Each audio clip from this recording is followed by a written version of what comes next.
नमस्कार, मी सुरेश चिरडे. आपण पाहतात महाराष्ट्र 24 न्यूज. दिग्रजच्या 2 इसमावर खंडणी मागणे व सरकारी कामात अडथळा आणणे प्रकरणी गुन्हे दाखल. नगर परिषद दिग्रजच्या मुख्याधिकाऱ्यांनी दिली होती तक्रार. माहिती अधिकार म्हणून सर्वांना परिचित असणारे मोहम्मद शहबाज मोहम्मद अकील दिवान राहणार दिवाननगर दिग्रस व मोहम्मद शफीक मोहम्मद हाफिज राहणार भारतनगर दिग्रस या दोघांवर खंडणी मागणे व सरकारी कामात अडथळा निर्माण करणे या प्रकरणी दिग्रजचे मुख्याधिकारी अतुल पंत यांनी पोलीस स्टेशन दिग्रसला दिलेल्या तक्रारीनंतर दिग्रस पोलिसांनी गुन्हे दाखल केले आहे. तर अशा प्रकारचे गुन्हे मुख्याधिकारी व काही कर्मचारी आपल्या विरुद्ध तक्रार दाखल करतील, त्यामुळे संरक्षणात्मक नोंद घेण्यासंबंधी दोघांनीही पोलीस स्टेशन दिग्रसला तक्रार दिली होती, असे मोहम्मद शहबाज मोहम्मद अकील दिवान यांनी सांगितले.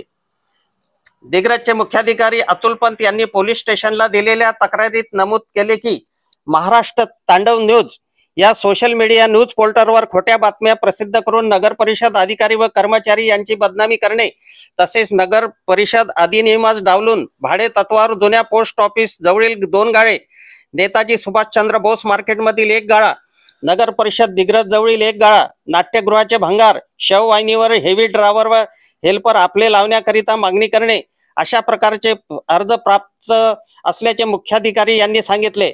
तर दबाव आणून कर्मचारी अधिकारी यांची दमदाटी करणे, तसेच महाराष्ट्र तांडव न्यूज ला मला स्वतःला 1 लाखाची मागणी करणे, इरफान अमनुल्ला खान यांना 30,000ची मागणी करणे, गोपाल मारुती गवळे बांधकाम विभाग कर्मचारी यांच्याकडे 30,000ची मागणी करणे, धीरज जाधव आरोग्य निरीक्षक, अश्विन इंगळे व राहुल तोडासाम या दोन्ही कर्मचाऱ्यांना 20,000ची मागणी केल्याचे तक्रारीत नमूद आहे.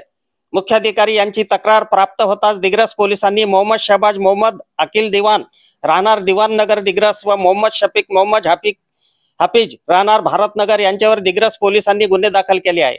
याबाबत मोहम्मद शहबाज मोहम्मद अकील दिवान यांना विचारणे केली असता अशा प्रकारची खोटी तक्रार मुख्याधिकारी व कर्मचारी आमच्या विरोधात देतील, त्यामुळे आमची संरक्षणात्मक नोंद घेण्यासंबंधी दिग्रस पोलिसात तक्रार याआधीच दिल्याचे त्यांनी म्हटले आहे.